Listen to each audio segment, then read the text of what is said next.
44장 예수께서 엄제하신 산과 유혹을 당하신 산악지대에 가신다. 황량한 곳에 대단히 아름다운 새벽이다. 한 작은 살 비탈에서 맞이하는 새벽이다. 겨우 날이 새기 시작한다. 하늘에는 마지막 별들이 아직 보이고 어두운 빛깔의 벨벳 같은 하늘 바탕에 이지러진 가는 초생달이 은빛 콧마 모양으로 아직 떠 있다. 산은 다른 산맥들과 연결되지 않고 외따로 떨어져 있는 것 같다. 산 꼭대기는 훨씬 위에 있다. 그러나 산중턱에서도 넓은 지평이 눈앞에 펼쳐지는 것으로 보아 지면의 높이보다 훨씬 높다는 것을 알 수 있다. 새벽에 희끄무레하고 푸르스름한 어렴풋한 빛이 감돌며 점점 밝아지는 새벽의 차가운 공기 속에 물건들의 윤곽과 세밀한 곳들이 드러나기 시작한다. 그것들이 처음에는 해 뜨기 전에 생기는 안개 때문에 보이지 않았었다. 밤에서 아침으로 올마올 때에는 별빛이 줄어들고 없어지다시피 하기 때문에 새벽 안개는 언제나 밤보다도 더 어둡다. 이렇게 해서 나는 동물과 짐승들의 소굴과 산에서 몸을 피할 못을 만들어주는 굴곡이 심한 바위산이라는 것을 알게 되었다. 흙이 조금 쌓여 있어서 빗물을 받아 보존할 수가 있는 몇 군데에만 파란 덤불들이 있는데 그것은 잎이 드문드문한 가시 돋친 줄기밖에 없는 초목들과 지면과 가지런히 나 있는 이름을 알 수 없는 젓가락 같은 나무 덤불들이다. 그 밑에는 평퍼짐하고 돌이 많은 한층 더 메마른 공간이 있는데 어두운 곳으로 가까이 갈수록 점점 더 메말라지고 너비보다는 길이가 더 길어서 길이가 적어도 너비의 5배는 된다. 나는 이 황량한 풍경 속 지하수로 인하여 생겨난 무성한 오아시스가 아닌가 생각한다. 그러나 날이 더 환해져서 보니 그것은 수면이었다. 괴어 있고 우중충하고 움직이지 않는 물이었다. 말할 수 없이 쓸쓸한 호수이다. 아직 어렴풋한 빛 속에서 그것을 보니 움직이지 않는 세상에 대한 환상이 기억에 떠오른다. 호수는 하늘의 우중충한 모습과 주위의 모든 처량한 경치를 끌어당기는 것 같다. 호수는 그 움직이지 않는 물에 가지 돋친 초목들과 뻣뻣한 풀들을 반사하는 것 같다. 가시 돋친 초목들과 뻣뻣한 풀은 여러 킬로미터에 걸쳐 평야와 언덕에서 땅의 유일한 장식이 되며 호수는 이것들을 가지고 거기에서 발생하여 온 주위에 기운을 퍼뜨리는 우울하고 쓸쓸한 미학을 만드는 것 같다. 밝고 아름다운 겟네사렛 호수와는 하늘과 땅의 차이가 있다. 위로 점점 더 밝아지는 아주 맑은 하늘을 쳐다보고 동쪽에서 빛나는 밀물같이 퍼지는 빛을 쳐다보니 정신이 다시 명랑해진다. 그러나 저 움직이지 않는 넓은 수면을 보고 있노라면 가슴이 답답해진다. 그 위로 날아다니는 새 한 마리 없고 그 물가에는 짐승이 하나도 없다. 아무것도 없다. 이 황폐한 풍경을 바라보고 있는데 예수님의 목소리가 들려와서 나를 흔들었다. 자, 내가 오려고 하던 곳에 우리가 와 있다. 나는 몸을 돌렸다. 예수께서는 내 뒤 바위투성이 산비탈 근처에 요한과 시몬과 유다 사이에 계시다. 거기에는 오솔길이 하나 나 있다. 아니 오히려 이렇게 말하는 편이 나을 것이다. 거기에는 오랜 세월을 두고 장마철에 물이 석회암을 침식하여 산 꼭대기에서 내려오는 물이 흘러가는 데 쓰이는 겨우 흔적만이 있는 수도를 만들어 놓았는데 그것이 지금은 사람들보다는 오히려 사냥들이 다니는 길이 되었다고. 예수께서는 주위를 빙 둘러보시며 되풀이하신다. 그렇다. 내가 너희들을 데려오려고 한 곳이 여기다. 여기서 그리스도가 그의 사명을 준비하였다. 그렇지만 여기는 아무것도 없는데요. 내 말대로 아무것도 없다. 누구와 같이 계셨습니까? 내 영과 아버지와 같이 있었다. 아, 몇 시간 동안 쉬신 거로군요. 아니다. 유다야. 몇 시간이 아니라 여러 날이었다. 그렇지만 누가 선생님 시중을 들었습니까? 어디서 주무셨습니까? 하인으로는 저희들 굴로 자러오는 야생 당나귀들이 있었다. 바로 내가 몸을 의지했던 이 굴이다. 수리들도 내 시중을 들었다. 그놈들은 사냥하러 나갈 때 그 거칠은 울음소리로 날이 밝았습니다 하고 말해주곤 하였다.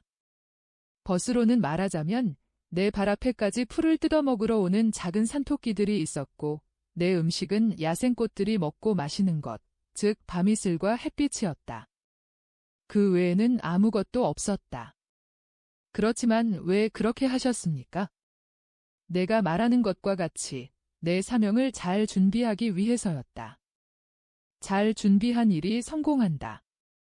너도 그렇게 말했지?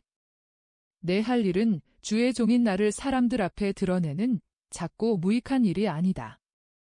사람들에게 주님이 어떤 분이시라는 것을 이해시키고 그렇게 이해하는 것을 통하여 진실한 정신으로 그분을 사랑하는 것이었다. 하느님의 승리를 생각하지 않고 자기의 승리를 생각하는 주의 종은 정말 불쌍하다. 그 승리에서 이득을 얻어내려고 애쓰는 주의 종, 하느님의 이해관계로 만들어졌으면서도 천상의 이해관계인 그 하느님의 이해관계를 땅에 질질 끌리도록 타락한 이해관계로 만들어진 옥좌에 오를 생각을 하는 주의 종은 정말 불쌍하다는 말이다.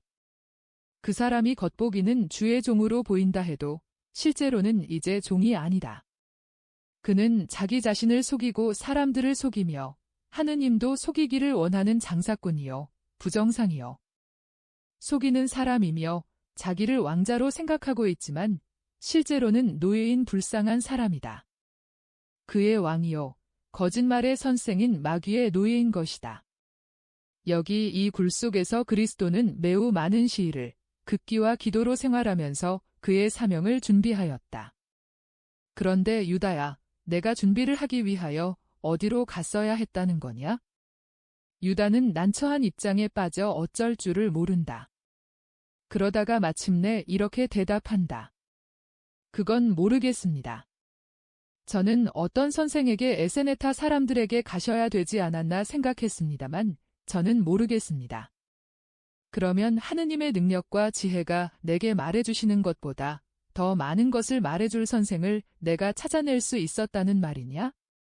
그리고 내가 아버지께서 사람을 창조하실 때 있었고, 그래서 사람이 어떤 불멸의 영으로 생명을 얻게 되었고, 창조주께서 사람에게 어떠한 자유로운 판단 능력을 주셨는지 알고 있는 아버지의 영원한 말씀인 내가 말이다. 최후의 부활을 부인함으로써 영혼의 불멸을 부인하는 사람들, 덕행과 악습, 거룩한 행동과 나쁜 행동이 숙명적이고 어찌할 수 없는 운명으로 결정지어진다고 말하면서 한쪽도 지지하지 않음으로써 사람의 자유를 부인하는 사람들에게 지식과 이해를 찾으러 갈 수 있었겠느냐? 아, 그럴 수는 없었다. 너희들이 운명은 가지고 있다. 그것은 맞는 말이다. 너희들이 운명은 가지고 있어? 아버지께서 너희들에게 그 운명을 원하시는데 그것은 사랑과 평화와 영광의 운명이며 그것은 너희들 아버지의 자녀들을 만드는 거룩함이다. 진흙으로 아담이 만들어졌을 때에 하느님의 생각에 있었던 운명, 마지막 사람의 영혼이 창조될 때까지 하느님의 생각에 들어있을 운명은 이런 것이다. 그러나 아버지께서는 왕으로서의 너희들의 신분에 대하여 폭력을 쓰지 않으신다. 왕이 만일 포로가 되면 이미 왕이 아니다. 왕의 지위를 잃은 것이다. 너희들은 너희들의 개인적인 작은 왕국, 즉 너희들의 나단에서 자유를 누리기 때문에 왕이다. 너희들의 왕국에서는 너희들이 하고 싶은 것을 하고 싶은 대로 마음대로 할 수 있다. 그런데 너희들 앞에 너희들의 작은 왕국의 국경에는 너와 친한 왕과 적의를 가지고 있는 권력 둘이 있다. 너희와 친한 왕은 그에게 딸린 사람들을 행복하게 만들기 위하여 마련한 규칙들을 너희에게 보여준다. 그가 그 규칙을 너희에게 보여주면서 말한다. 내 규칙들을 보아라. 그것을 지키면 영원한 승리를 확실히 얻게 된다고 너희들이 원하기만 하면 그것을 실천에 옮겨서 거기에서 영원한 영광을 얻어낼 수 있도록 그분이 지혜로우신 분, 거룩하신 분이 그 규칙들을 너희들에게 보여주신다. 저기를 가지고 있는 두 권력은 사탄과 육체이다. 육체라는 이름에는 너희들의 육체와 세상의 육체, 즉 세상의 화려함과 유혹을 포함시킨다. 세상의 화려함과 유혹이라는 것은 세상에서 오거나 세상에 있는 재산과 즐거움과 명예와 권력을 말하는 것인데 그것들을 정직하게 얻지 않는 경우가 많으며 또 사람이 여러 가지 상황이 합쳐진 덕으로 그것들을 얻게 되면 그것들을 정직하게 쓰기는 더구나 어려운 것이다. 육체와 세상의 지배자인 사탄은 너희들에게 직접 말을 걸기도 하고 육체를 통하여 호소하기도 한다. 그도 규칙들을 가지고 있다. 5. 가지고 있고 말고. 그리고 내가 육체에 둘러싸여 있고 육체는 마치 쇠조각이 자석 쪽으로 가듯이 육체를 추구하기 때문에 그리고 유혹자의 노래가 장미밭에서 달밤에 사랑에 빠진 밤꾀꼬리가 부르는 아름다운 노래보다 더 감미롭기 때문에 그 규칙 쪽으로 가서 그 권력을 따르면서 당신들을 친구로 생각합니다. 들어오시오 하고 말하기가 더 쉽다. 들어오시오. 너희들은 어떤 동맹국이 그가 준 원조에 대하여 100배나 되는 보수를 요구하지 않고 끝까지 성실한 채로 있는 것을 본 일이 있느냐? 그 권력들은 이런 것이다. 그 권력들은 들어와서 주인이 된다. 주인이 아니다. 폭군이 된다. 아, 인간들아, 그 권력들은 너희들을 갤리선의 죄수들의 자리에 붙잡아 매놓고 사슬로 묶어놓으며 그들의 멍에에서 목을 빼는 것을 내버려두지 않으며 너희들이 그들에게서 빠져나오려고 하면 채찍으로 너희에게 피 흐르는 자국을 남겨놓는다.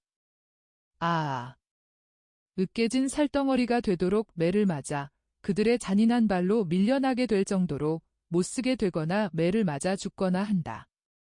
만일 너희들이 이런 고통을 스스로 당할 줄을 알면 이런 고통을 스스로 당할 줄 알면 말이다.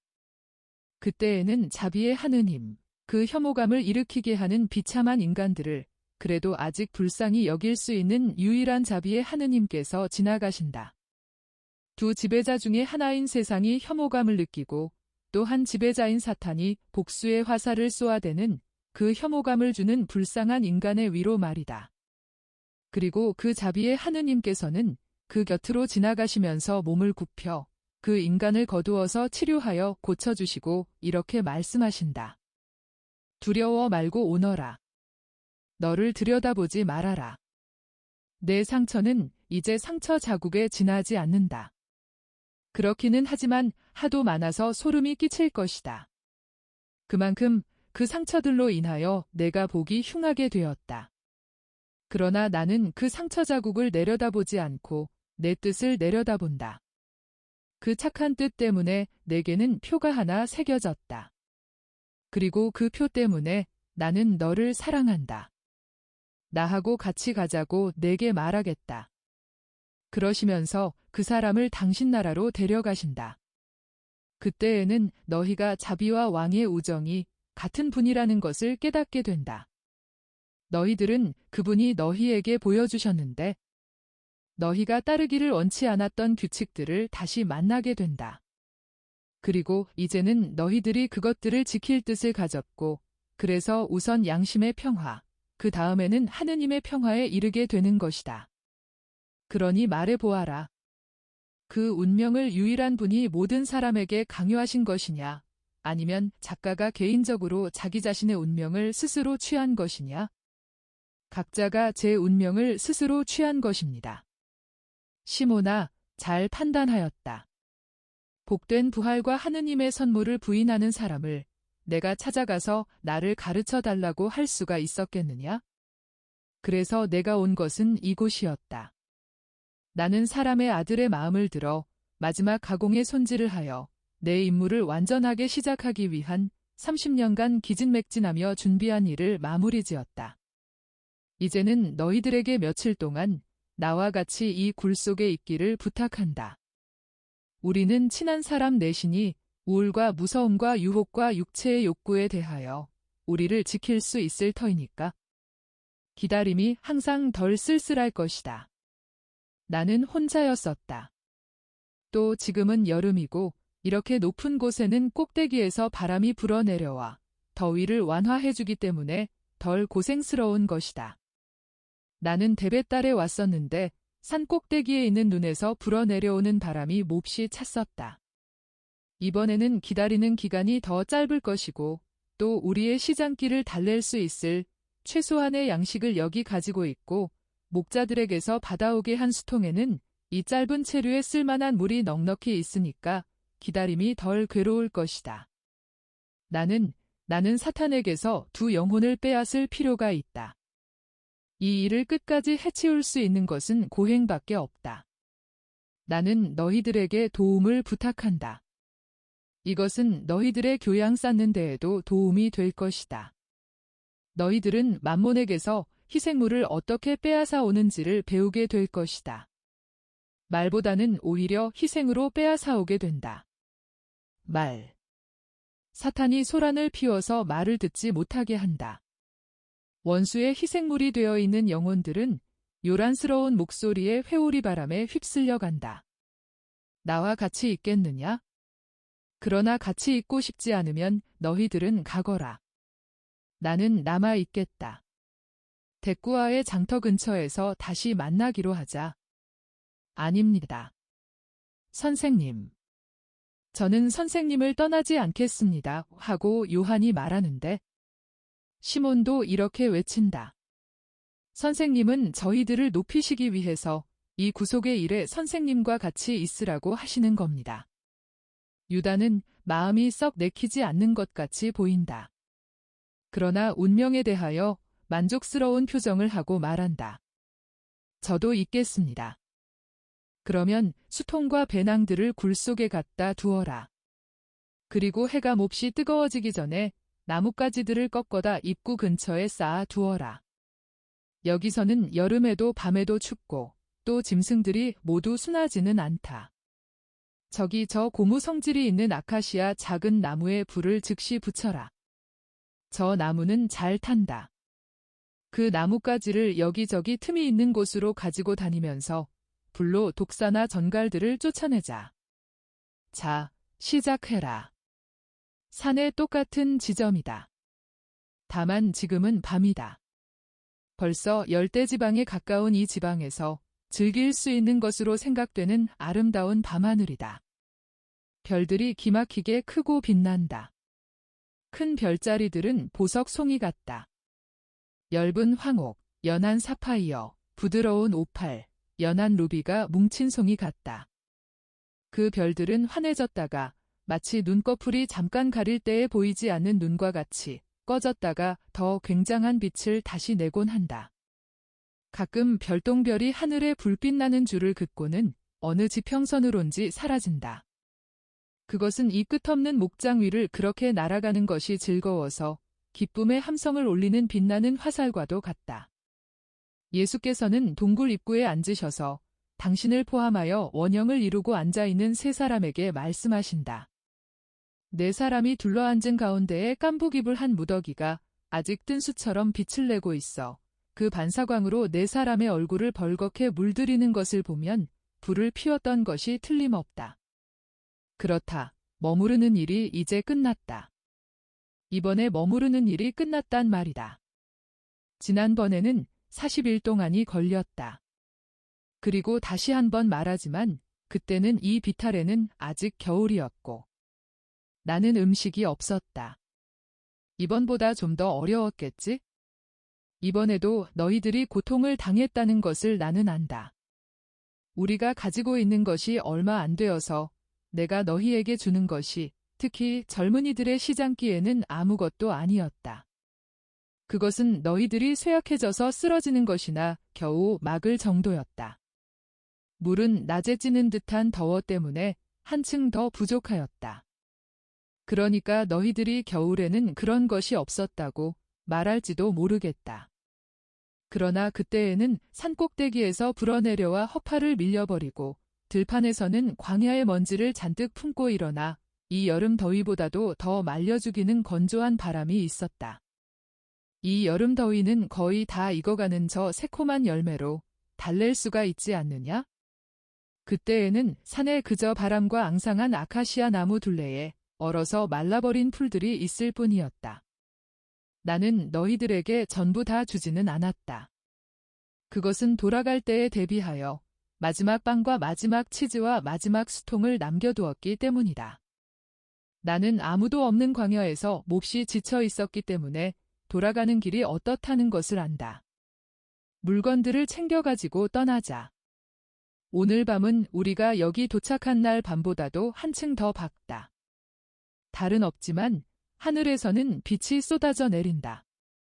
가자. 이곳을 잘 기억해 두어라. 그리스도가 어떻게 준비를 하였는지, 또 사도들이 어떻게 준비하는지 기억하도록 하여라. 사도들은 내가 가르쳐준 대로 준비하는 것이다. 일행은 일어난다. 시몬은 불을 발로 밟아 끄기 전에 나뭇가지로 뜬 숯을 휘젓고 마른 풀을 얹어 불을 다시 일으키고 그 불꽃으로 아카시아 나무 가지에 불을 붙여 동굴 입구에 쳐들고 있다. 그동안 유다와 요한은 겉옷과 배낭과 수통들을 모아놓는다. 수통은 하나만이 아직 물이 가득 차 있다. 그런 다음 시몬은 나뭇가지에 불을 바위에 대고 뒤흔들어 끄고 그의 배낭을 집어가지고 다른 사람들과 같이 겉옷을 입고 걷는데 거치적거리지 말라고 허리를 졸라맨다. 그들은 말없이 일렬로 서서 대단히 가파른 오솔길을 내려오는데 아직 햇볕에 말라 죽지 않은 얼마 안 되는 풀을 뜯어먹던 작은 짐승들이 도망친다. 길은 멀고 어렵다. 마침내 그들은 들판으로 내려왔다. 여기에서도 걷기가 별로 쉽지 않다. 여기에는 돌과 깨진 돌조각들이 발밑에 눈에 잘 띄지 않게 널려 있고 게다가 길에 흙이 먼지가 되어서 그것들을 보이지 않게 해서 피할 수가 없기 때문에 발에 상처를 입히며 햇볕에 시들은 가시더미가 발을 핥히고 옷자락에 달라붙어 걸음을 방해한다. 그러나 길이 더 곧기는 하다. 저 하늘 위에는 별들이 점점 더 아름답다. 일행은 가고 또 가고 몇 시간 동안을 간다. 땅은 점점 더 메마르고 더 쓸쓸하다. 반짝거리는 광채가 땅이 조금 주름진 곳과 거칠은 땅 여기저기 있는 구멍에서 반짝이고 있다. 꼭 광택을 잃은 보석의 광채 같다. 요한이 그것들을 보려고 몸을 굽힌다. 그것은 하층토에 있는 소금이다. 하층토에는 소금이 가득 차 있다. 그 소금이 봄에 물이 불어날 때에 지면으로 비어져 나왔다가 마른 것이다. 그렇기 때문에 이곳에서는 생명이 지탱하지 못하는 것이다. 동쪽에 있는 바다는 깊은 광맥으로 해서 그 주위 여러 스타드에 걸쳐 죽음을 퍼뜨린다. 단물샘이 그 작용에 장애가 되는 곳에서만 햇볕을 피할 수 있는 나무를 얻어 만날 수 있다 하고 예수께서 설명하신다. 일행은 또 걸어간다. 그러다가 예수께서는 그분이 사탄에게 유혹당하시는 것을 내가 본 일이 있는 동굴 가까이에서 걸음을 멈추신다. 여기서 좀 쉬자. 거기들 앉아라. 얼마 안 있어 닭이 올 것이다. 우리가 6시간이나 걸었으니 너희들은 시장하고 목이 마르고 피곤할 것이다. 자, 받아라. 여기 내 둘레에서 먹고 마셔라. 그동안 또 한 가지를 너희에게 말해줄 터인데 너희는 이 말을 친구들과 세상 사람들에게 하여라. 예수께서는 당신 배낭을 벌리고 빵과 치즈를 꺼내서 잘라서 나누어 주시고 당신 수통에서 공기에 물을 따라서 역시 나누어 주신다. 선생님은 안 드십니까? 안 들겠다. 나는 말을 할 터이니 잘 들어라. 전에 누군가가 어떤 사람이 내가 유혹을 당한 적이 있느냐고 물었었다. 그 사람은 내가 죄를 지은 적이 있느냐고 물었고 유혹을 당하는 중에 진 일이 도무지 없느냐고 물었었다. 그리고 그 사람은 나 메시아가 유혹에 저항하기 위하여 아버지, 제가 유혹에 빠지지 말게 해주십시오 하고 아버지의 도움을 청했다는 말을 듣고 깜짝 놀랐다. 예수께서는 아무도 모르는 이야기를 하시는 것처럼 조용히 말씀하신다. 유다는 거북한 듯이 고개를 숙인다. 그러나 다른 사람들은 예수를 쳐다보는데 정신이 팔려서 그것을 알아차리지 못한다. 예수께서는 말씀을 계속하신다. 이제 너희 내 친구들은 그 사람이 아주 조금 알게 된 그것을 알 수 있을 것이다. 세례를 받은 다음 나는 이곳에 왔다. 나는 깨끗하였었다. 그러나 사람은 지극히 높으신 분과 비교하여 절대로 넉넉히 깨끗하지는 못하다. 그런데 저는 죄인입니다 하고 말하는 겸손은 벌써 마음을 깨끗하게 하는 하나의 세례이다. 나는 성인이고 예언자인 사람에게서 하느님의 어린 양이라고 부름을 받았었다. 그 사람은 진리를 보고 성령께서 하느님의 말씀 위에 내려와 그의 사랑의 성유로 기름 부음을 받은 사람을 만드는 것을 보았고 그동안 아버지의 목소리는 보라 내가 사랑하는 아들을 이는 내 마음에 드는 아들이다 하는 말씀으로 하늘을 진동시켰었다. 너 요한은 세례자가 이 말을 되풀이할 때에 거기 있었지. 세례를 받은 다음 나는 원래가 깨끗하고 나의 인격으로 깨끗하였지만 마음의 준비를 하고자 하였다. 그렇다. 유다야, 나를 보아라. 내 입이 아직 말하지 않고 있는 것을 내 눈이 말하고 있다. 유다야, 나를 보아라. 자기가 메시아라는 사실로 인하여 사람보다 우월하다는 의식을 가지지 않고 자기가 사람이라는 것을 알면서도 죄에 대한 관대만 빼놓고는 모든 점에서 똑같은 사람이 되기를 원한 내 선생을 보아라. 자, 이렇다. 이제는 유다가 얼굴을 들고 마주 대하고 있는 예수를 쳐다본다. 별빛이 예수의 눈을 빛나게 해서 마치 별들이 그분의 흰 얼굴을 비추는 것 같다. 선생이 된 준비를 하기 위하여는 먼저 학생이 되어야 한다. 나는 하느님으로서는 모든 것을 알고 있었다. 내 지능은 또 내 이해력으로 이지적으로 인간의 투쟁을 내게 이해시킬 수도 있었다. 그러나 어느 날 가엾은 내 친구가 내게 이렇게 말할 수 있었을 것이다. 자네는 인간이라는 것이 어떤 것인지, 감정과 열정을 가졌다는 것이 어떤 것인지 모르네 하고. 그것은 정당한 비난이었을 것이다. 그래서 나는 내 임무에 대하여 준비할 뿐 아니라 유혹에 대하여도 마음 준비를 하려고 바로 여기, 이 산에 왔었다. 알겠느냐? 너희들이 앉아있는 그곳에서 나는 유혹을 당하였다. 누구에게서? 사람에게서. 아니다. 사람의 힘은 너무 약했을 것이다. 직접 사탄에게서 유혹을 당하였다. 나는 기진맥진하였었다. 나는 40일째 음식을 먹지 않고 있었다. 그러나 내가 묵상기도의 골몰에 있는 동안은 모든 것이 하느님과 대화를 하는 기쁨 속에 사라졌었다. 아니 사라진 것보다도 견딜 수가 있게 되었었다. 나는 그것을 다만 물질에만 한정되는 물질의 힘이 축소되는 것으로 느꼈었다. 그리고 세상으로 돌아왔다. 세상으로 나가는 길에 왔었다. 그리고 이 세상에서 사는 사람의 욕구를 느꼈다. 시장하고 목이 말랐다. 광야의 밤에 살을 애는 듯한 추위를 느꼈다.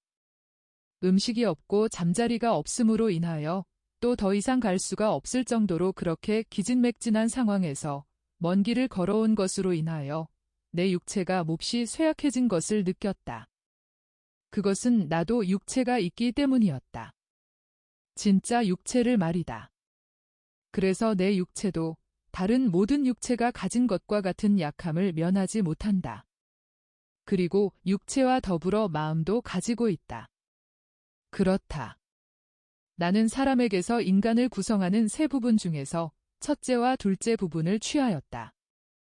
나는 물질로서의 육체와 그 욕구를 가졌고 감수성과 열정들을 취하였다.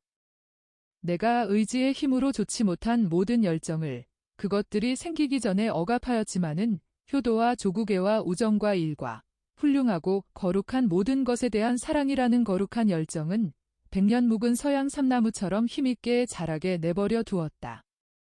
그래서 여기서 멀리 계신 내 어머니를 그리워하게 되었고 인간으로서의 내 허약함을 어머니가 돌보아 주셔야 하겠다는 필요를 느꼈다. 여기서 나는 나를 완전히 사랑하실 수 있는 유일한 분과 갈라진 것에 대한 고통이 새로워지는 것을 느꼈다.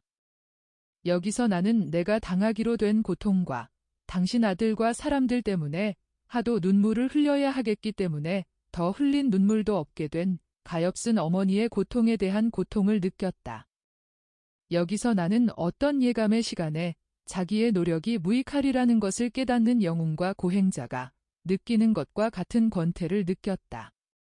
그래서 나는 울었다. 슬픔, 이것은 사탄에게는 마력을 가진 부름이 되는 것이다. 고통을 당하는 어떤 시간에 슬퍼하는 것은 죄가 아니다. 슬픔에 몸을 내맡기고 무기력이나 실망에 빠지는 것이 죄이다.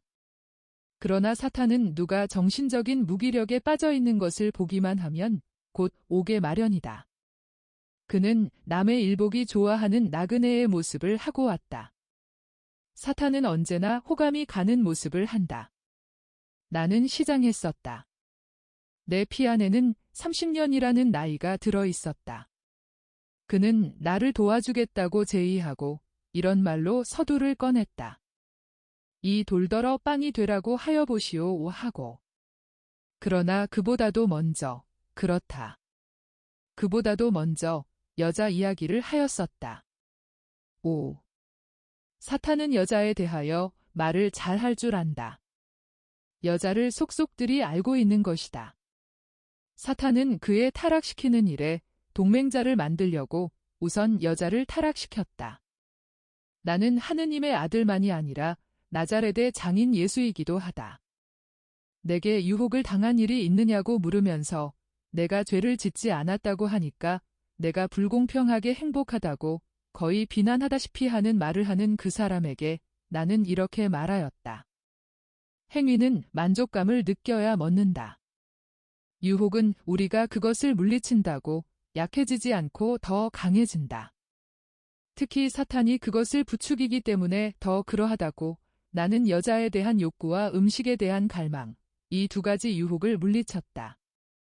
그런데 사탄은 내가 세상에서 인정을 받게 하는데 가장 훌륭한 동맹자로서 여자를 제의하였었는데 사람들의 판단에 따르면 그가 잘못 생각한 것이 아니라는 것을 알아라. 사람이 관능으로만 살지 않는다는 내 말로 패배하지 않은 유혹자는 그러자 내 사명에 대하여 말하였다. 유혹자는 젊은 남자인 나를 유혹하다가 안 되니까 이번에 메시아를 유혹하려고 하였다. 그는 성전에 자격 없는 사제들을 기적으로 없애버리라고 나를 부추겼다. 하늘에 불 꽂힌 기적은 그것을 가지고 관을 만들어 쓰라고 둥근 버들가지가 되기에는 적합하지 않다. 그리고 인간적인 목적으로 하느님께 기적을 청하므로 그분을 시험해서는 안 되는 것이다. 그런데 사탄은 그렇게 하라는 것이었다. 그가 내놓는 동기는 핑계였고 사실은 이러하였다. 즉 나를 교만이라는 다른 욕망으로 이끌어가기 위하여 당신이 메시아라는 것을 뽐내시오 하는 것이었다.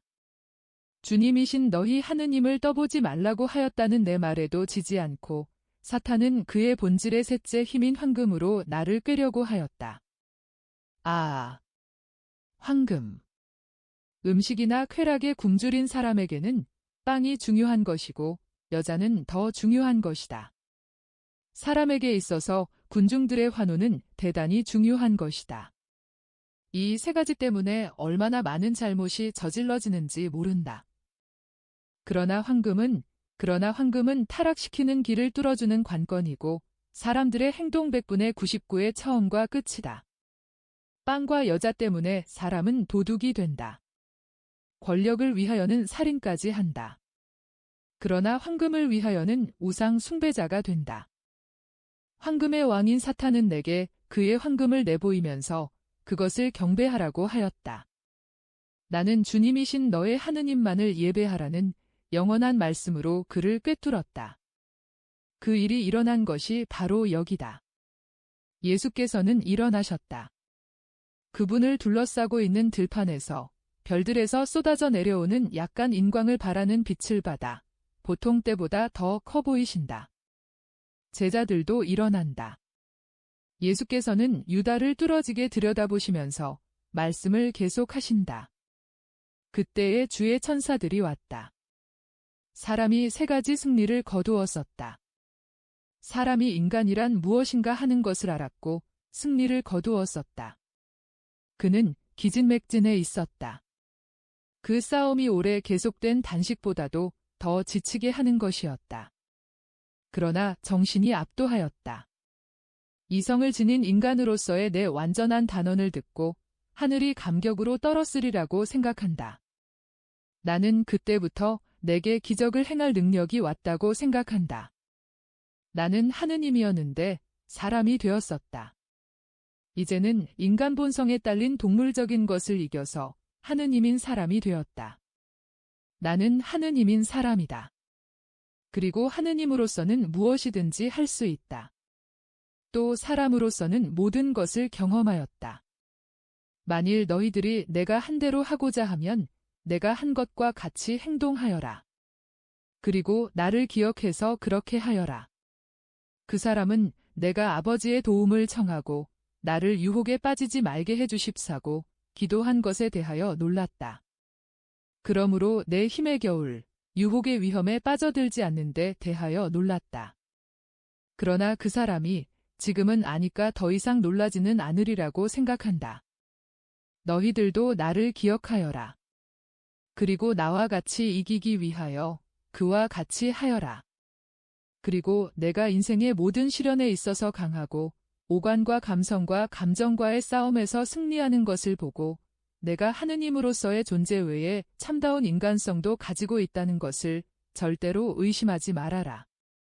이 모든 것을 기억하여라.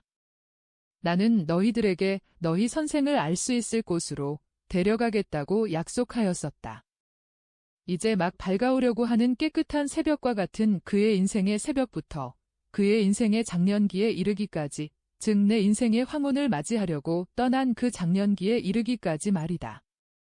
나는 너희들 중에 한 사람에게 이렇게 말하였다. 나도 준비를 하였다고. 너희들은 이제 그것이 사실이었다는 것을 알게 되었다.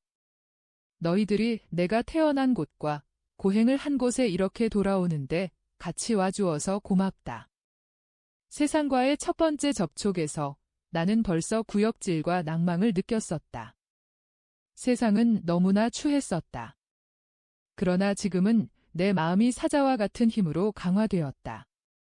묵상기도와 은거로 아버지와 하나가 됨으로 강화된 것이 십자가를, 내 구속사업의 첫 번째 십자가를 다시 지러 세상으로 돌아갈 수가 있다. 마리아라는 사람, 요한이라는 사람이 너무도 적은 그 세상 첫 번째 십자가를 다시 지러 간다는 말이다. 이제는 내 말을 잘 들어라. 특히 요한, 너 잘 들어라. 우리는 이제 내 어머니와 친구들에게로 돌아간다. 제발 부탁이니 당신 아들의 사랑에 대항한 사람들의 냉혹에 대하여 어머니에게 말하지 말아라.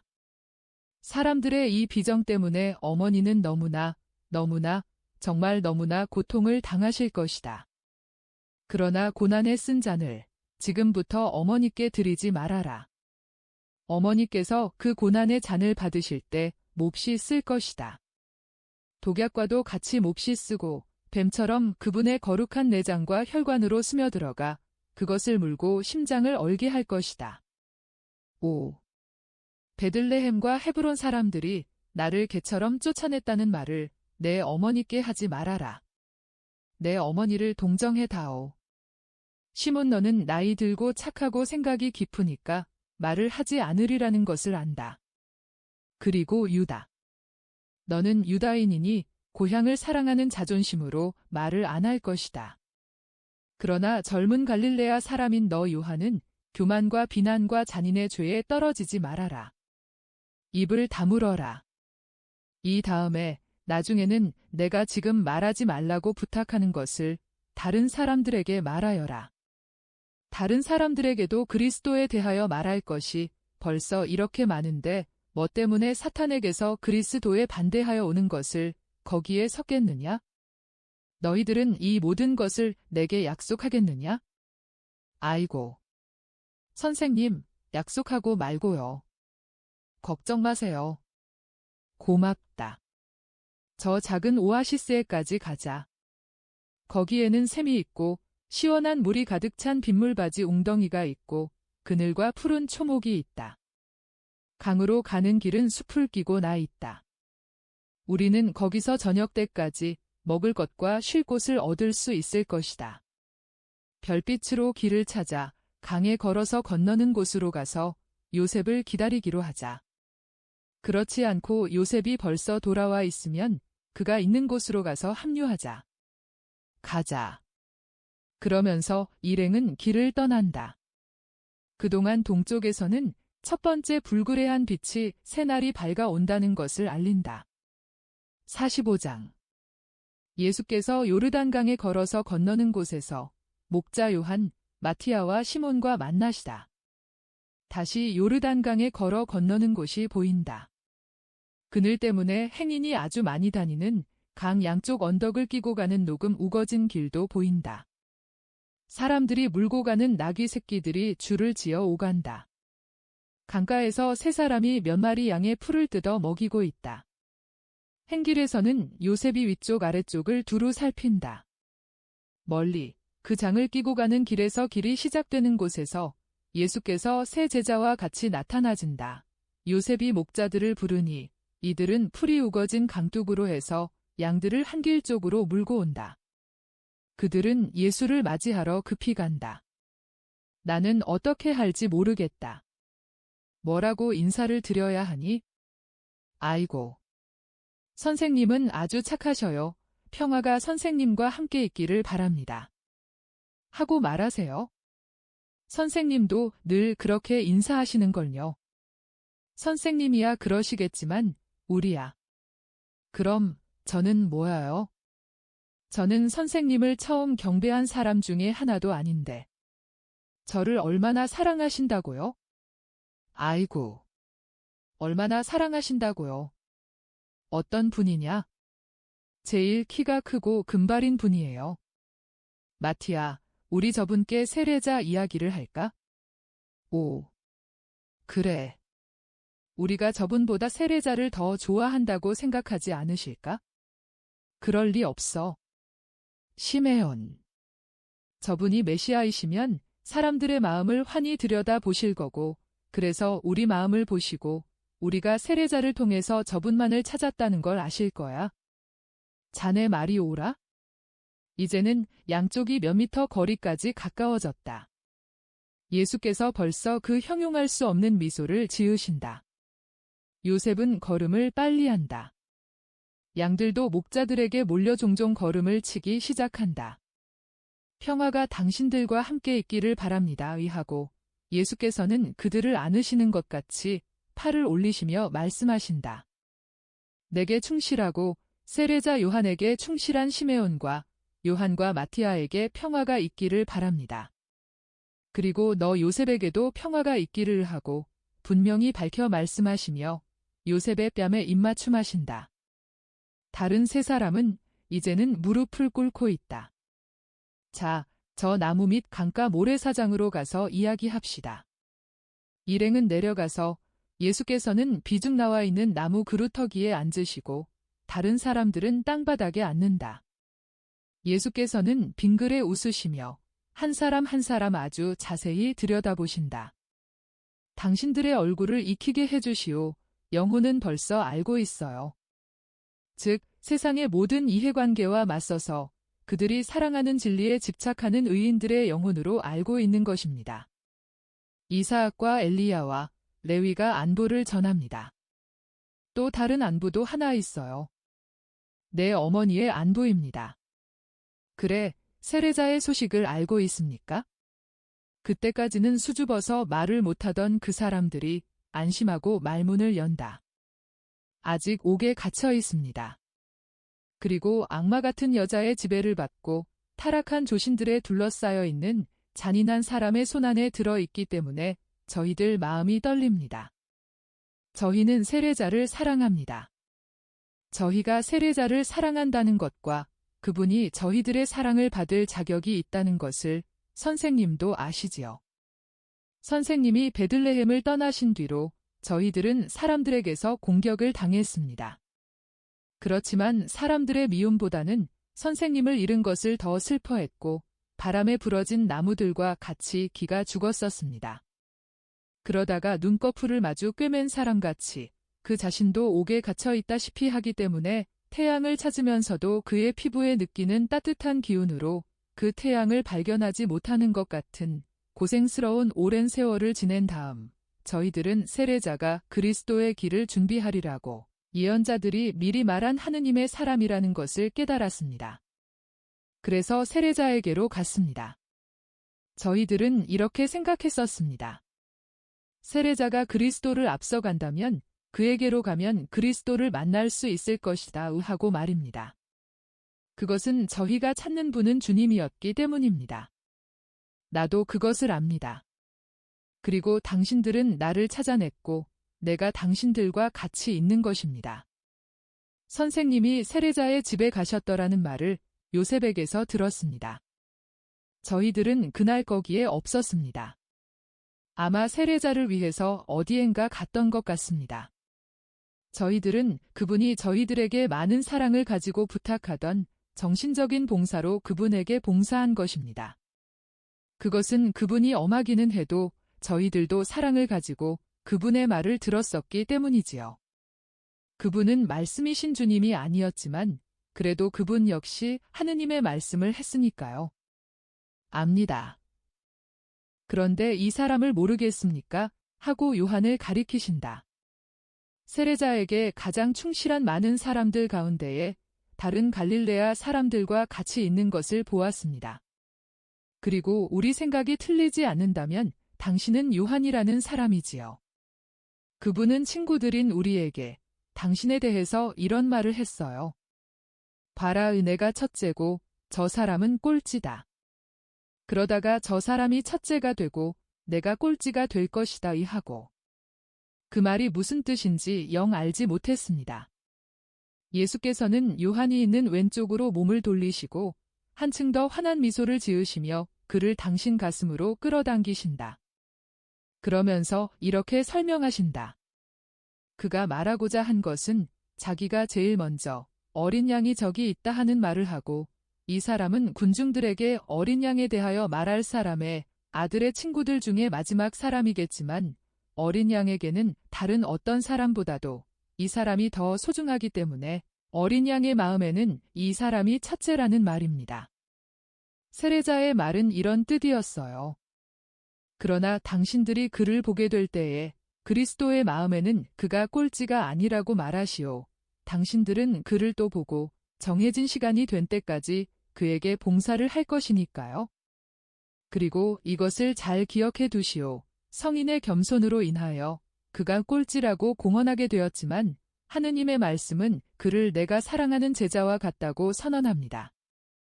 내가 이 사람을 사랑하는 것은 이 사람이 세례자와 같은 이름을 가졌고 또 그리스도에게 영혼들을 준비하여 줄 책임을 맡은 세례자의 모습을 이 사람에게서 발견하기 때문이라고 그에게 말하시오. 그렇게 말하겠습니다.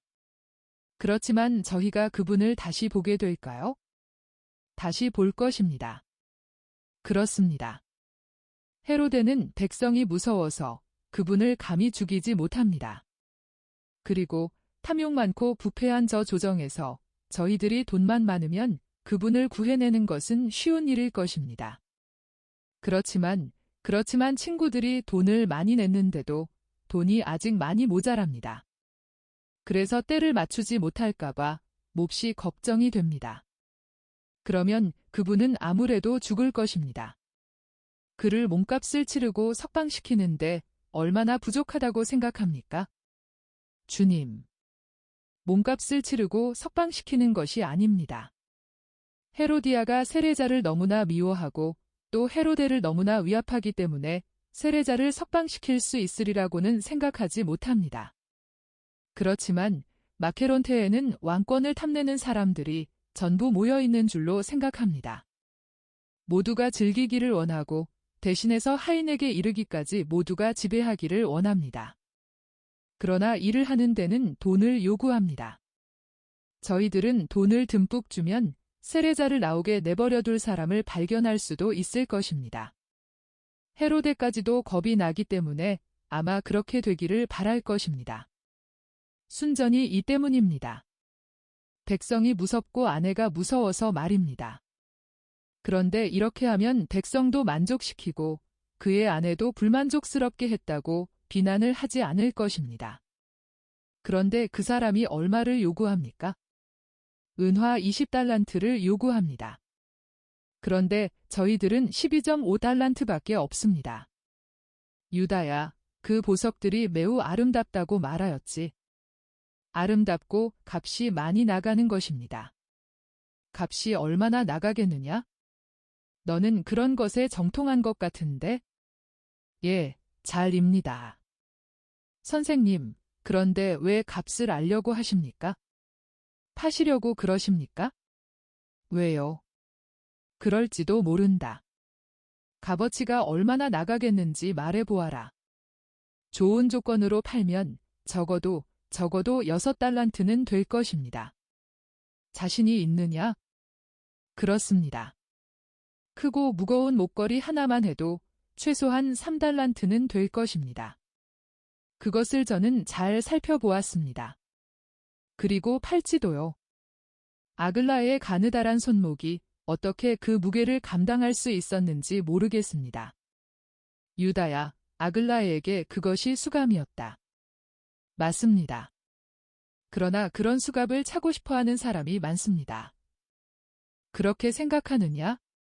어떤 사람이 그러냐? 그야 많지요. 그렇다. 사람이라는 이름만을 가지고 있는 많은 사람이 그렇다. 혹시 살 사람을 알겠느냐? 요컨대 그것들을 팔려고 하시는 거로군요.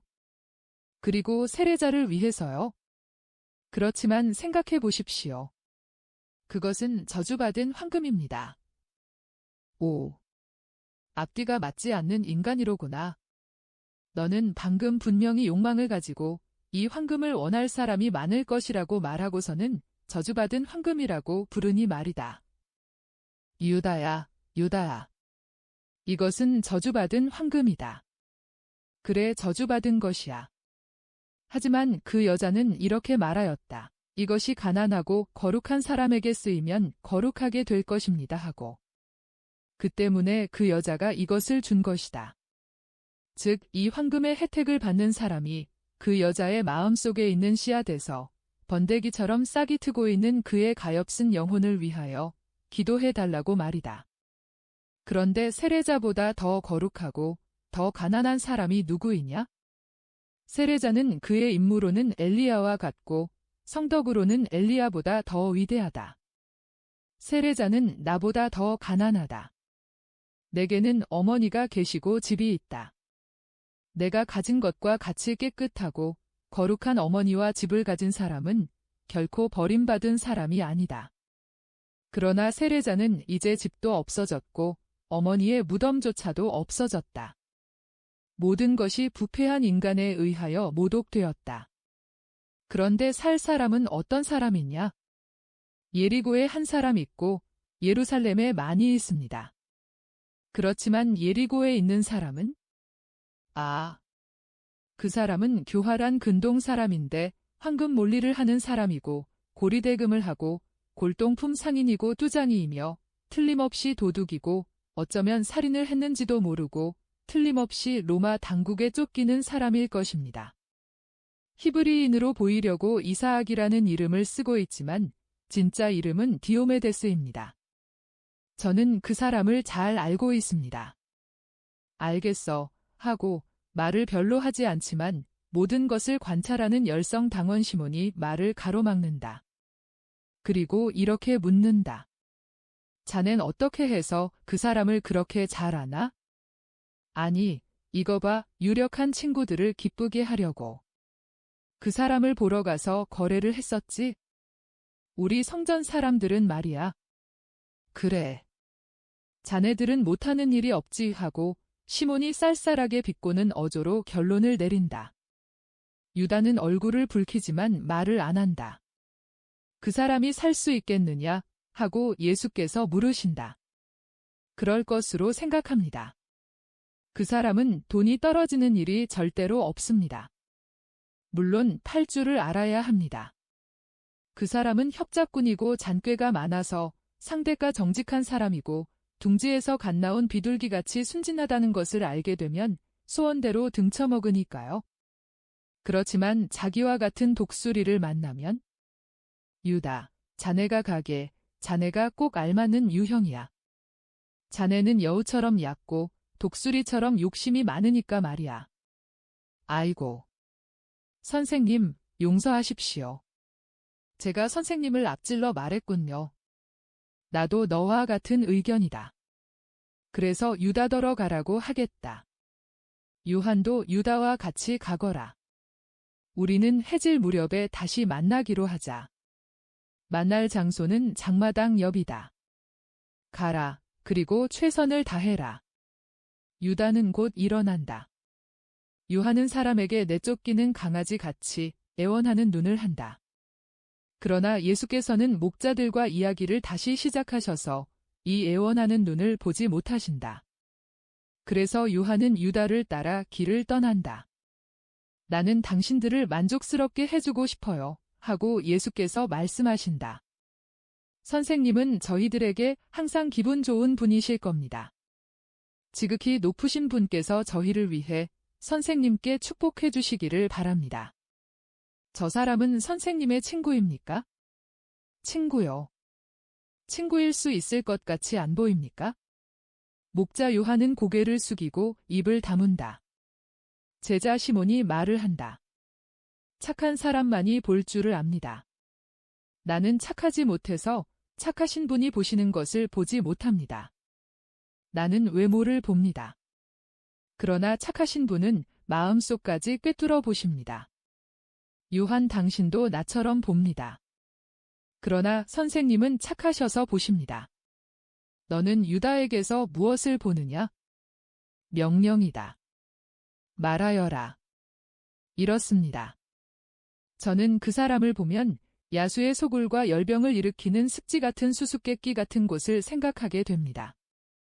거기에는 몹시 복잡한 것만 보이기 때문에 겁이 나서 가까이 가지 못하고 멀리서만 빙빙 돌게 됩니다. 이와는 반대로 그 대신 뒤편에는 옛비둘기와 밤꾀꼬리들이 있고 이로운 샘물과 유익한 풀들이 많은 기름진 땅도 있습니다. 저는 유다가 이런 사람이기를 믿고 싶습니다. 선생님은 아시는데 선생님이 그 사람을 제자로 삼으셨으니 그렇게 믿습니다. 그렇다. 나는 아는데 그를 제자를 삼았다. 저 사람의 마음속에는 숨겨진 부분이 많다. 그러나 좋은 면도 없지 않다. 너는 그것을 베들레헴에서 보았고 가리옷에서도 보았다. 만일 이 인간적인 착한 면, 오직 인간적인 착함에 지나지 않는 이 착한 면이 영신적인 착함이라는 높이까지 올라가기만 하면 그때에는 유다도 내가 바라는 것과 같은 사람이 될 것이다. 그 사람은 젊으니까. 요한도 젊은데요. 그러면서 내 마음속으로는 요한은 더 낫습니다 하고 말을 마친다. 그러나 요한은 요한이다. 저 가엾은 유다를 사랑하여라. 제발 부탁이다. 내가 그를 사랑하면 그 사람이 더 낫게 보일 것이다. 선생님 때문에 그렇게 노력하고 있습니다. 그렇지만 그 사람이 냇가에 있는 갈대를 그렇게 하는 것처럼 제 노력을 모두 꺾어버립니다. 그렇지만 제게는 선생님이 원하시는 것을 한다는 계율밖에 없습니다. 그렇기 때문에 제 안에, 제 양심 안에 그를 비난하는 무엇이 있지만 그를 사랑하겠습니다. 시몬아, 내가 말하는 그 무엇이 어떤 것이냐? 정확히는 모르겠습니다만 밤에 보초가 자지 말고 지켜봐라 하고 외치는 소리 같은 그 무엇입니다. 잘 모르겠습니다. 그것은 이름이 없습니다. 그러나 제 안에서 그 사람을 반대해서 일어나는 어떤 외침 같은 것입니다.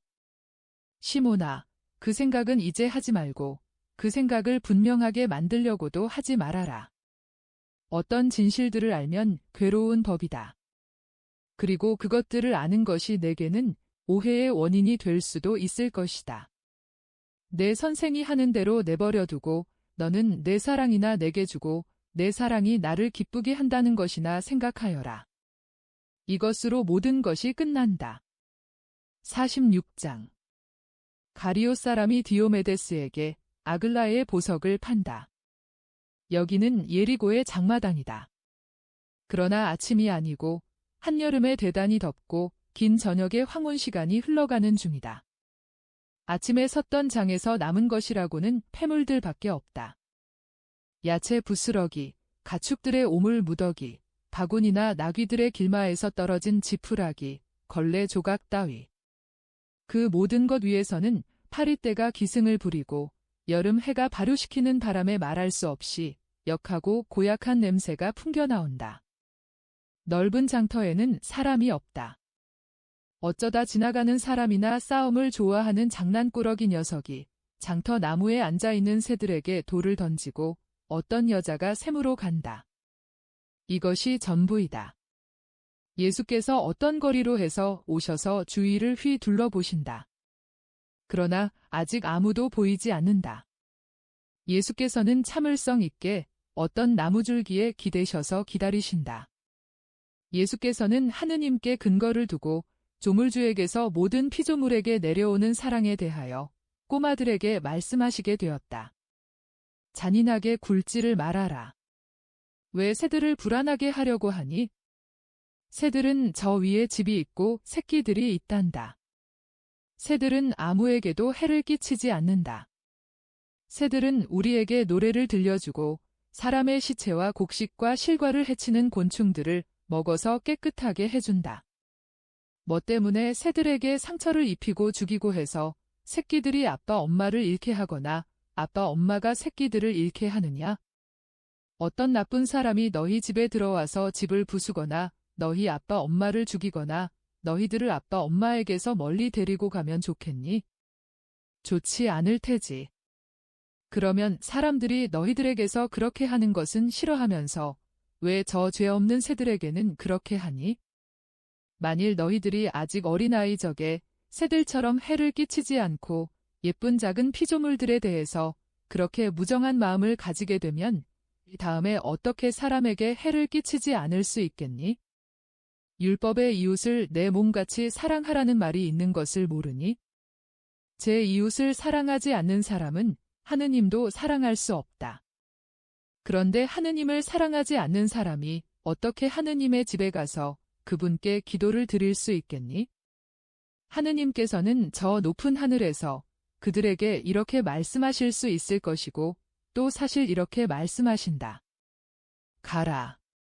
나는 너를 모른다. 내가 아들이라고? 아니다. 너는 형제들을 사랑하지 않고 그들을 통해서 그들을 만드신 아버지를 공경하지 않는다. 그러니까 너는 형제도 아들도 아니고 사생아이며 하느님에게는 못된 아들이고 너희 형제들에게는 거짓 형제이다 하고.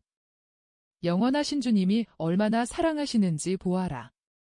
제일 추운 여러 달 동안에는 새들이 보금자리를 만들 수 있게 곡식 광과 헛간들을 찾아내게 하신다. 그리고 더운 때에는 햇볕을 피하도록 나뭇잎들의 그늘을 새들에게 주신다. 겨울에는 밭의 나달이 겨우 흙에 덮일까 말까 해서 씨앗을 찾아내서 그것을 먹고 살기가 쉽다. 여름에는 맛 좋은 과일들로 목마름을 풀 수 있고 건초 부스러기와 양떼들이 가시덤불에 남겨놓는 양털로 단단하고 따뜻한 집을 지을 수가 있다. 그리고 그분은 주님이시다. 너희 어린 사람들도 새들과 같이 창조하셨으니 따라서 저 작은 짐승들의 형제이다. 왜 너희들은 저 모든 작은 짐승들에게 잔인하게 굴어도 된다고 생각해서 그놈들과 다르게 되기를 원하느냐? 모두에게 자비로운 마음을 가지고 너희 형제인 사람들 가운데에서도 너희 하인이여 친구인 짐승들 가운데에서도 각자에게서 그의 것을 빼앗지 않도록 해라. 그러면 하느님께서 선생님, 유다가 옵니다 하고 시몬이 부른다. 그러면 하느님께서 너희들에게도 자비를 베푸셔서 저 죄 없는 짐승들에게 해주시는 것처럼 너희에게 필요한 모든 것을 주실 것이다. 하느님의 평화를 가지고 가거라. 예수께서는 어른들까지도 와서 합류하였던 소년들이 빙 둘러있는 가운데를 헤치고 다른 거리로 해서 빨리 오고 있는 유다와 요한 쪽으로 가신다. 유다는 몹시 기뻐한다. 요한은 예수를 보고 미소 짓지만 썩 행복한 것 같지는 않다. 오세요. 선생님, 오세요. 저는 잘한 것으로 생각합니다. 그렇지만 저를 따라오세요. 거리에서는 말을 할 수 없으니까요. 어디로 가는 거냐, 유다야? 주막에요. 벌써 방 넷을 잡아 놓았습니다. 아, 수수한 곳이니 염려 마십시오. 그렇게 절제를 많이 했고 또 이렇게 덥기도 하니 그저 침대에서 쉬기 위해서 그런 것입니다. 그리고 나뭇가지에 앉은 새들처럼 먹지 않고 사람들처럼 먹을 수 있으려고요. 또 마음 놓고 이야기도 할 수 있게요. 저는 아주 잘 팔았습니다. 그렇지, 요한. 요한은 별로 내키지 않는 태도로 동의한다. 그러나 유다는 그가 한 거래가 하도 만족스러워서 예수께서 편안한 숙소에 대하여 별로 만족해하지 않으시는 것과 한층 더 열애 없는 요한의 태도를 알아차리지 못한다. 그래서 계속 말을 한다.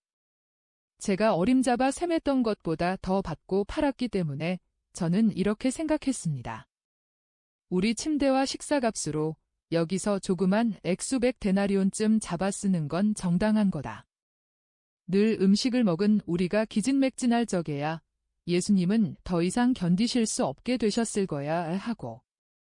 저는 제 선생님이 병들지 않으시도록 보살필 의무가 있습니다. 사랑의 의무입니다.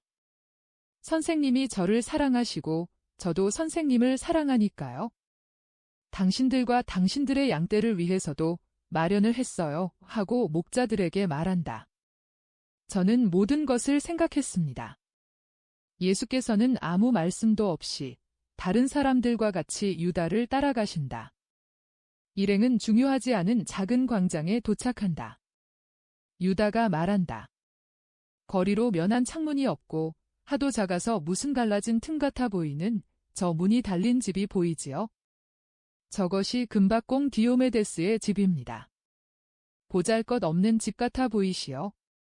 그렇지만 거기에 예리고 전체를 살만한 금이 들어 있습니다. 그리고 하고 유다는 장난꾼처럼 웃는다. 그리고 그 금 가운데에는 목걸이와 그릇을 많이 볼 수 있습니다. 그리고 이스라엘에서 가장 세력 있는 모든 사람들의 다른 물건들도 있습니다. 디오메데스. 모든 사람이 그를 모르는 척합니다. 그러나 모두가 알고 있습니다. 헤로데 당원에서부터 모든 사람에 이르기까지 말입니다. 아무 장식도 없고 초라한 이 벽에 수수께끼와 비밀이라고 써놓을 수 있을 것입니다. 이 벽이 말을 할 수 있다면 제가 거래를 한 방식에 대해서 눈살을 찌푸릴 수 있을 것입니다. 요한, 자네는 깜짝 놀라고 불안해서 숨이 막혀 죽을 지경이지. 하지만 그보다도 선생님, 보세요. 이제 어떤 일을 할 때에는 저를 요한과 같이 보내지 마십시오. 하마터면 모두가 실패할 뻔했습니다. 요한은 재빨리 알아채지를 못하고 부인할 줄도 모릅니다. 그런데 디오메데스 같은 음흉한 사람하고는 빠르고 날카로워야 합니다. 요한이 중얼거린다. 자네는 별말을 다 했단 말이야. 하도 엉뚱하고 또 하도 그렇습니다. 선생님, 이제부터는 저를 보내지 마십시오. 저는 그저 사랑하는 것밖엔 모릅니다. 우리가 그런 것을 팔 필요는 별로 없을 것이다 하고 예수께서 대답하시는데 예수께서는 어떤 생각에 잠겨 계시다. 주막이 저기 있습니다. 선생님, 오십시오. 제가 말을 하겠습니다. 다 마련을 해 놓았으니까요. 일행이 들어가고 유다가 주인과 말을 하니 주인은 양들을 외양간에 들여보내게 하고 나서 손님들을 방으로 안내한다. 방 안에는 침대로 쓰이는 돗자리 2장과 의자와 식탁이 준비되어 있다. 그리고 주인이 물러간다. 선생님, 목자들이 양떼를 돌보고 있는 동안에 즉시 이야기하십시다. 말하여라. 제가 솔직히 말씀드리는지 요한이 말할 수 있습니다. 나는 의심을 하지 않는다. 정직한 사람들 사이에서는 맹세와 증언이 필요 없다. 말하여라. 저희는 낮 12시에 예리고에 도착했습니다. 저희는 짐발이 짐승들 같이 땀투성이었습니다. 저는 디오메데스에게 급한 일이라는 인상을 주고 싶지 않았습니다. 그래서 우선 이리로 와서 원기를 회복했습니다. 깨끗한 옷을 입고 요한 보고도 그렇게 하라고 했습니다. 아이고. 이 사람은 향수를 뿌리고 머리 손질을 하는 것 따위는 도무지 하지 않으려고 했습니다. 그러나 저는 길을 오면서 안을 짜 놓았었습니다. 저녁 때가 가까워지자 저는 가보세 하고 말했습니다. 그때에는 저희들이 휴식을 취한 뒤라 유람 여행을 하고 있는 부자같이 싱싱했습니다. 디오메데스의 집에 거반 다 가게 되었을 때 저는 요한에게 이렇게 말했습니다. 자넨 날 도와주게. 내 말이 거짓이라고 부인하지 말고 예민하게 이해하도록 하게 하고 말입니다. 그렇지만 요한은 밖에 두고 들어가는 것이 나을 뻔했습니다. 이 사람은 제게 도무지 도움이 되지 않았습니다. 심지어는 다행히도 제가 두 사람 목만큼이나 예민하고 또 모든 것을 다 감당해 나갔습니다. 염세리가 집에서 나왔습니다. 잘됐다. 고 저는 속으로 말했습니다. 염세리가 나오는 걸 보면 돈이 있을 것이고 제가 흥정하기 위해서 원하는 것이 있겠구나 하고 생각한 것입니다. 왜 그런고 하니 염세리는 그의 모든 동료들이 그런 것과 같이 고리 대금업자이고 도둑이어서 주색에 쓸 많은 돈을 얻기 위하여 불법으로 세금을 많이 부과시키고는 그 가엾은 사람에게 협박과 고리로 빼앗은 목걸이를 늘 가지고 있기 때문입니다. 그리고 그 사람은 금과 몸을 사고 팔고 하는 디오메데스의 친구입니다. 저희는 제가 누구라는 것을 알린 다음에 들어갔습니다. 들어갔다고 말씀드리는 것은 그 사람이 정직하게 금세공을 하는 척하는 입구에 들어가는 것 다르고 그 사람이 진짜 거래를 하는 지하실에 들어가는 것이 다르기 때문입니다. 이 둘째 경우에 초대를 받으려면 그 사람에게 썩 잘 알려져야 합니다. 저를 보자 그 사람은 이렇게 말했습니다. 또 금을 팔려고 하십니까? 알맞지 않은 시기에 오셨습니다. 돈이 별로 없거든요. 의뢰하는 엄살입니다. 저는 이렇게 대답했습니다. 팔려고 온 것이 아니라 사러 온 거요? 여자용 보석이 있소? 그렇지만 아름답고 호화롭고 값이 많이 나가고 무겁고 순금으로 된 거라야 하오. 디오메데스는 깜짝 놀라서 물었습니다. 아내를 얻으시려는 겁니까? 저는 그런 것은 상관할 것 없어. 내가 쓸 것이 아니고 결혼을 해서 사랑하는 아내에게 그 폐물을 사다 주기를 원하는 이 친구가 쓸 거요. 라고 했습니다. 그런데 여기서 요한이 전내 나는 아이 같은 짓을 하기 시작했습니다. 요한을 쳐다보고 있던 디오메데스가 요한의 얼굴이 새빨개지는 것을 보고는 몹시 더러운 늙은이답게 아이고. 이 총각, 제 색시 말만 들어도 몹시 흥분하는군. 당신 색시가 대단히 아름답소 하고 물었습니다. 저는 요한더러 정신을 차리고 바보같이 굴지 말라는 것을 깨닫게 하려고 발로 툭 건드렸습니다. 그러나 요한이 하도 작은 목소리로 예 하고 대답하는 바람에 디오메데스가 의혹을 품기 시작했습니다. 그래서 제가 말했습니다. 아름답고 아름답지 않고 그것은 당신이 상관할 바가 아니오. 그 여자는 당신을 지옥으로 끌고 갈 여자들 축에 끼는 여자는 절대로 아니오. 그 여자는 정숙한 처녀이고 멀지 않아 정숙한 아내가 될 여자요. 당신의 금 같은 건 필요 없는 여자요. 내가 이 혼인을 떠맡아 가지고 있고 젊은이를 도와줄 책임을 맡고 있소. 유다인이고 도시인인 내가 말이오. 디오메데스는 이 사람은 갈릴레아 사람이지요. 라고 하더군요. 항상 그 머리털 때문에 탄로나는 거지요. 디오메데스가 이 젊은이가 부자입니까? 라고 하자 제가 대단히 부자요. 라고 했습니다. 그래서 저희는 지하실로 내려갔고 디오메데스는 그의 금고들을 열었습니다. 아니, 또한 사실을 말해보게. 그 모든 보석과 금을 보고 있노라니까 하늘에 올라간 것 같지 않던가? 금과 보석으로 만든 목걸이, 꽃장식 같은 목걸이, 팔찌, 귀걸이, 헤어네트, 머리핀, 버클, 가락지, 아이고.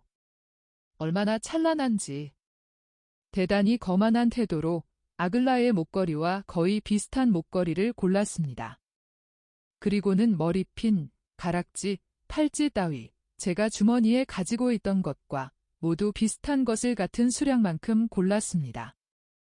그러자 디오메데스는 깜짝 놀라서 물었습니다. 또요? 아니, 저 사람은 어떤 사람입니까? 또 신부는 어떤 여자이고요? 왕녀입니까? 제가 원하던 전부를 내놓았을 때에 얼마요? 하고 물었습니다. 아이고. 세월이 좋지 않다느니, 세금이 어떻다느니, 위험이 많다느니, 도둑이 어떻다느니 하고 어떻게나 지루하게 푸념을 늘어놓는지요. 오. 자기가 정직하다는 단언을 하느라고 또 한바탕 늘어놓고요. 결국 대답은 이러했습니다. 정말이지, 선생이니까 사실을 말하지요. 과장하지 않고요. 그렇지만 1드라크마도 깎을 수 없습니다. 은화 12달란트만 주십시오. 날도둑 같으니라고 저는 이렇게 말하고 이렇게 덧붙였습니다. 유한, 가세. 예루살렘에 가면 이 사람보다 덜 사기꾼인 사람을 만날 걸세. 그러면서 나오는 체했습니다. 그러나 디오메데스는 제 뒤로 쫓아나오며 말했습니다. 내 절친한 친구분, 내 사랑하는 친구분, 오십시오. 이 가엾은 선생의 종을 이해해 주십시오. 그보다 덜은 못합니다. 정말 못합니다. 보세요. 나는 정말 노력을 하는 겁니다. 그리고 타산을 하는 겁니다. 선생이 늘 내게 우정을 주셨고 또 내게 장사를 시켜주셨기 때문에 이렇게 하는 겁니다. 11달란트 주십시오. 굶어 죽게 된 어떤 사람에게서 내가 이 금을 사야 한다면 이만한 액수를 줄 것입니다. 1데나리온도 덜은 안 됩니다. 그건 내 늙은 혈관이 하얗게 되도록 피를 뽑는 것이 될 것입니다. 그렇게 말했지? 우습기도 하고 구역질도 났습니다. 그 사람이 값을 막 결정한 것을 보고 이를 행동에 옮겼습니다. 이 기분 나쁜 늙은이, 내가 사려고 그러는 것이 아니고 팔려고 그런다는 것을 아시오. 내가 팔고자 하는 것이 여기 있소? 보시오. 이거 당신 보석만큼 아름답지요. 로마의 금이고 새로운 형태요. 살 사람이 없어서 걱정을 안 할 거요. 11달란트에 당신에게 주겠소. 값을 정한 것은 당신이요. 당신이 평가를 했으니 그만큼 내시오. 아이고. 그랬더니 그 사람은 이건 배신입니다. 선생은 내가 선생에게 대해서 가졌던 존경을 저버렸습니다. 난 그만큼 줄 수가 없습니다. 하고 부르짖는 것이었습니다. 당신이 평가를 했으니 내시오. 라고 하자 디오메데스가 그렇게는 못합니다. 라고 했습니다. 제가 다른 사람들에게 가져갈 테니 조심하시오. 라고 하자 디오메데스가 단됩니다. 선생님, 그러면서 아글라의 보석 무더기로 손을 뻗었습니다. 그래서 제가 그럼 그만큼 내시오. 12달란트를 달라고 해야겠지만 당신의 마지막 평가로 만족하겠소? 라고 했습니다. 그러자 디오메데스가 그렇게는 못합니다라고 말했습니다. 저는 고리대금업자. 조심하시오. 여기 증인이 있으니까 당신을 사기꾼으로 고발할 수 있소? 라고 했습니다. 또 다른 못된 점들도 그에게 붙여주었지만 이 총각, 사도 성유한 앞에서 그 말을 되풀이하지는 않겠습니다. 마침내 급히 팔아야 하겠고 이를 빨리 해치워야 하겠기에 저희 둘 사이에 어떤 조그마한 것 한 가지를 약속했습니다. 그 약속은 지키지 않겠습니다. 도둑놈에게 한 약속이 무슨 효력이 있습니까? 저는 10.5달란트로 흥정을 마무리 지었습니다. 저희들은 그 사람이 푸념을 하고 우정과 여자를 제의하는 말을 들으면서 떠나왔습니다. 그리고 요한은 자칫하면 울 뻔했습니다. 하지만 사람들이 자네를 방탕하로 생각하는 것이 자네에게 무슨 상관이 있나? 자네가 그렇지 않았으면 그만이지. 세상은 그런 것이고 그래서 자네를 팔싹동이처럼 생각한다는 걸 모르나? 여자 맛을 알지 못하는 젊은이? 그걸 누가 믿어? 또 혹 자네 말을 믿는다 해도 내게 관한 한 자네가 그쪽 성향이 없다고 상상하는 사람들이 자네에 대해서 생각할 수 있는 것을 내게 생각하는 것은 원치 않네. 선생님, 이상과 같습니다. 선생님이 직접 세어보십시오. 잔돈이 잔뜩 있었습니다. 그러나 염세리 집에 들러서 이 잔돈을 받고 당신이 이사학에게서 받은 달란트를 주시오 하고 말했습니다. 이 마지막 소식은 흥정을 하면서 들었었거든요. 그렇지만 최후로 이사학 디오메데스에게 이렇게 말했습니다. 이제 성전의 유다는 없어졌다는 것을 기억하시오. 지금은 내가 어떤 성인의 제자요. 그러니까 목숨을 보전하고 싶거든 나를 안 적이 없는 채 하시오 하고 말입니다. 그리고 그 사람이 좋지 않게 대답을 했기 때문에 자칫했더라면 그 사람의 목을 비틀 뻔했습니다. 그 사람이 자네한테 뭐라고 했길래 하고 시온이 태연하게 묻는다. 그 사람이 이렇게 말했어? 당신이 성인의 제자라고요? 그 말은 절대로 믿지 않겠소? 그렇지 않으면 당신의 선생이라는 그 선생이 멀지 않아 여기 와서 나더러 여자를 구해달라고 청하는 걸 보게 될 거요. 그 사람이 이런 말도 했어? 디오메데스는 늙은 악당이고 세상의 재난이요. 하지만 당신은 이 디오메데스의 젊은 복사판이요. 그리고 나는 늙어서 이렇게 되었으니까 아직 변할 수도 있지만 당신은 그렇게 타고났으니까 변하지도 못할 거요 하고 말이야. 기분 나쁜 늙은이 같으니라고. 내 힘을 부인한단 말이야 알겠나? 그런데 그 사람은 진짜 그리스인답게 진실된 말을 많이 하는구먼. 시몬, 그건 무슨 뜻이야? 내게 대해서 하는 말인가? 아니야, 모든 사람에 대해서 하는 말이야. 그 사람은 황금과 사람의 마음을 똑같이 잘 아는 사람 중에 한 사람일세. 그 사람은 사기꾼이고 부정거래를 하는 중에서도 가장 더러운 모든 부정거래를 하는 것으로 인해서 대단히 불쾌한 사람일세. 그러나 그에게는 위대한 그리스인들의 철학이 있네. 그 사람은 사람이라는 것을 알아?